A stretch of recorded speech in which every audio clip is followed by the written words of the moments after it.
নমস্কাৰ 9 নিউজলৈ আপোনালোকক স্বাগতম জনাইছো মই মহানন্দই।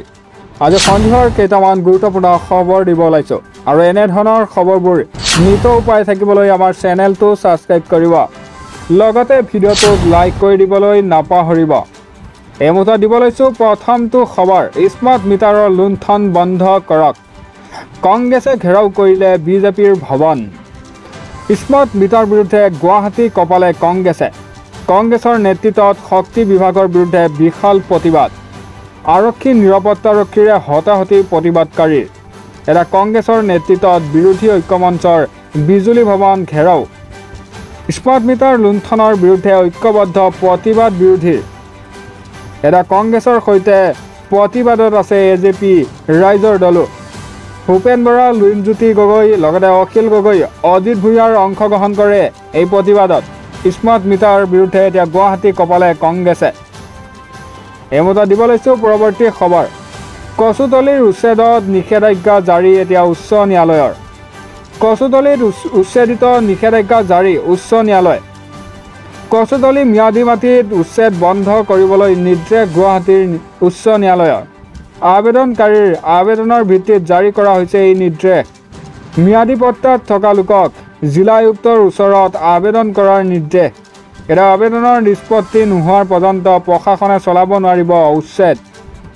কচুতলি উচ্ছেদত নিষেধাজ্ঞা জাৰি এতিয়া উচ্চ ন্যায়ালয়ৰ। কচুতলিত ম্যাদী মাটিত উচ্ছেদৰ বন্ধ কৰিবলৈ নিৰ্দেশ গুৱাহাটী উচ্চ ন্যায়ালয়। আবেদনকাৰীৰ আবেদনৰ ভিত্তিত জাৰি কৰা হৈছে এই নিৰ্দেশ। এটা ম্যাদী পট্টাত থকা লোকক জিলা আয়ুক্তৰ ওচৰত আবেদন কৰাৰ নিৰ্দেশ জনাইছে।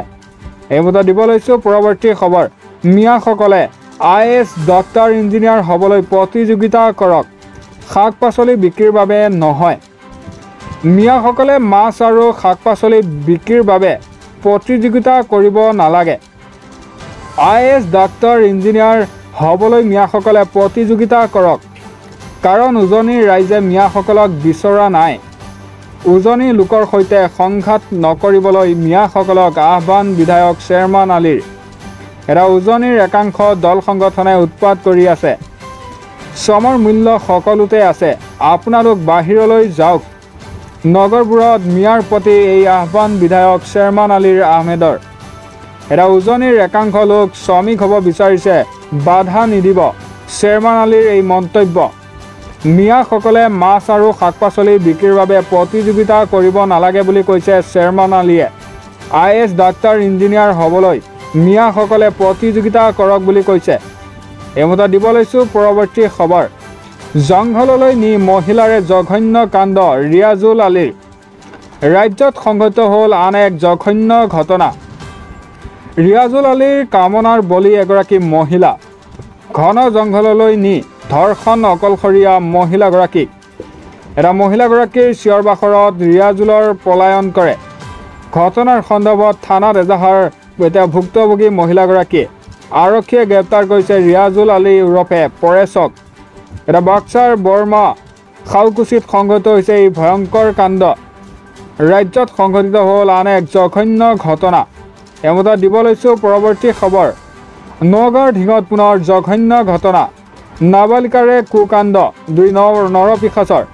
এটা নগাঁৱৰ ঢিঙত পুনৰ নাবালিকাৰ সৈতে জঘন্য ঘটনা। ঢিঙৰ কাণ্ডৰ উত্তেজনাৰ মাৰ নাযাওঁতেই পুনৰ ভয়ংকৰ ঘটনা। এগৰাকী নাবালিকাৰ সৈতে জঘন্য কাণ্ড, 2 নৰপিশাচৰ। মটৰ চাইকেলত তুলি নি কুকাণ্ড নাবালিকাগৰাকীৰ সৈতে।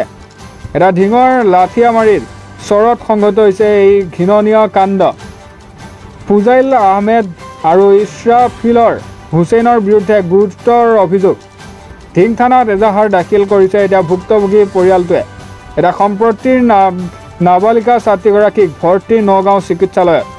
2 নৰপিশাচ ফুজাইল আৰু ইছৰাফিলৰ সন্ধানত আৰম্ভৰ অভিযান।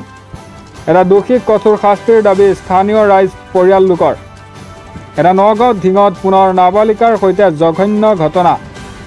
এই মুহূৰ্তত দিব লৈছো পৰৱৰ্তী খবৰ, বাংলাদেশৰ লগত খেল বন্ধ কৰক, হিন্দুত্ববাদী সংগঠনৰ এই দাবী।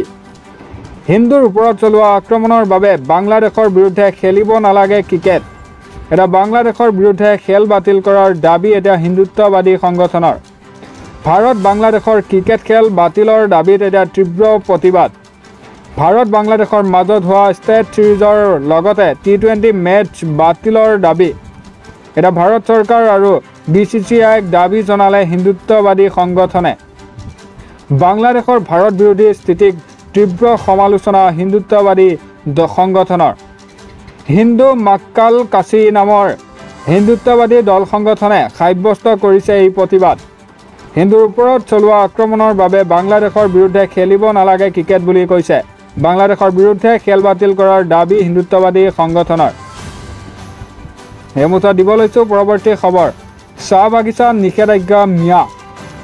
চাহ শ্ৰমিকৰ ৰাইজৰ এতিয়া হুংকাৰ। উজনিত অসমত এতিয়া উত্তপ্ত পৰিস্থিতি। অসমৰ প্ৰতিখন চাহ বাগিচাত নিষেধাজ্ঞা কৰিছে ম্যাদ। মিয়া শ্ৰমিকৰ কামত নিযুক্তি দিয়াৰ বাবে উজনি অসমত উত্তপ্ত পৰিস্থিতি।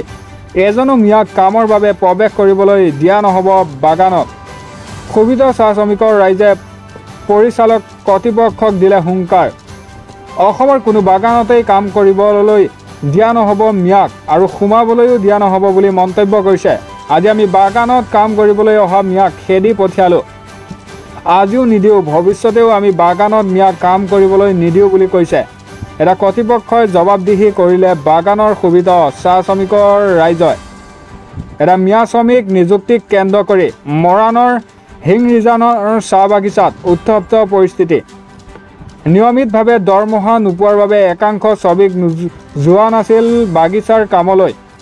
এটা বাগিচাৰ পৰিচালকে 24জন মিয়া শ্ৰমিকক নিযুক্তি কৰে পাত তোলাৰ কামত। এটা মিয়া শ্ৰমিকক নিযুক্তিৰ পিছতেই ক্ষুব্ধ হৈ পৰিল বাগিচাৰ শ্ৰমিক ৰাইজ। এটা মিয়া শ্ৰমিকক আঁতৰাই পঠাবলৈ উত্তাল প্ৰতিবাদ বাগিচাৰ চাহ শ্ৰমিকৰ ৰাইজৰ। এমতে দিব লৈছোঁ পৰৱৰ্তী খবৰ। হিমন্ত বিশ্ব শৰ্মাক প্ৰশ্ন আমচুৰৰ। অসমৰ পৰা মুছলমানক নাইকিয়া কৰিব বিচাৰিছে নেকি? এই প্ৰশ্ন কৰিছে আমচুৱে হিমন্ত বিশ্ব শৰ্মাক। সংখ্যালঘুৰ সুৰক্ষিতৰ বলি মুখ্যমন্ত্ৰীয়ে কৰা মন্তব্য সম্পূৰ্ণ মিছা। হিমন্ত বিশ্ব শৰ্মাক প্ৰত্যুত্তৰ দিলে আমচুৱে। অসমত নিৰাপদ নহয় সংখ্যালঘু। ভূমি প্ৰদানৰ পৰিৱৰ্তে সংখ্যালঘুক জধে মধে উচ্ছেদ চলাইছে চৰকাৰে। এটা মুছলমানৰ মাজত হিমন্ত বিশ্ব শৰ্মাই সৃষ্টি কৰিছে আতংকময় পৰিৱেশ। বিধানসভাত সংখ্যালঘুৰ নিৰাপত্তাৰ দায়িত্ব ল'ব নোৱাৰে বুলিও কৈছে মুখ্যমন্ত্ৰীয়ে। সংখ্যালঘুৰ জীৱনক লৈ খেলা কৰি আছে হিমন্ত বিশ্ব শৰ্মাই। অসমৰ মানচিত্ৰৰ পৰা মুছলমানক নাইকিয়া কৰিব বিচাৰিছে নেকি? এই প্ৰশ্ন কৰিছে। মুছলমানক অত্যাচাৰ চলোৱাৰ বিৰুদ্ধে সাব্যস্ত কৰা হ'ব বৃহৎ প্ৰতিবাদ। এটা অপ্ৰীতিকৰ পৰিস্থিতিৰ সৃষ্টি হ'লে জগৰীয়া হ'ব খোদ মুখ্যমন্ত্ৰী। এটা গণতান্ত্ৰিকভাৱে প্ৰতিবাদ কৰাত আমচুক কোনেও ৰুধিব নোৱাৰে। সংখ্যালঘু সুৰক্ষিত বুলি মুখ্যমন্ত্ৰীয়ে কৰা মন্তব্য সম্পূৰ্ণ মিছা বুলি কৈছে আমচুৱে। এটা হিমন্ত বিশ্ব শৰ্মাক প্ৰত্যুত্তৰ দিলে আমচুৱে। এমতে দিব লৈছোঁ পৰৱৰ্তী খবৰ। মহিলাৰ সৈতে জঘন্য কাণ্ড কৰিলে বিজেপি বিধায়কে। মহিলাৰ লগত কুকাণ্ড কৰিলে বিজেপি নেতাই। এটা বিজেপি বিধায়কৰ কামনাৰ বলি হ'ল এগৰাকী মহিলা। ৰিজৰ্টত মাতি মহিলাক চলালে যৌন উৎপীড়ন। এটা বিজেপিৰ বিধায়ক তথা প্ৰাক্তন মন্ত্ৰীজনৰ বিৰুদ্ধে ৰুজু হৈছে গোচৰ। কৰ্ণাটকত সংঘটিত হৈছে এই জঘন্য কাণ্ড। বিজেপি বিধায়ক তথা প্ৰাক্তন মন্ত্ৰী মুনিৰত্নাৰ বিৰুদ্ধে অভিযোগ উত্থাপন। এটা মুনিৰত্নাসহ 7জনৰ বিৰুদ্ধে দাখিল কৰা হৈছে এজাহাৰ। পূৰ্বেও বহু অভিযোগ উত্থাপন হৈছিল এইগৰাকী বিধায়কৰ বিৰুদ্ধে। এটা মহিলাৰ লগত কুকাণ্ড কৰিলে বিজেপি নেতাই। বিজেপিৰ বিধায়কৰ কামনাৰ বলি হ'ল এগৰাকী মহিলা।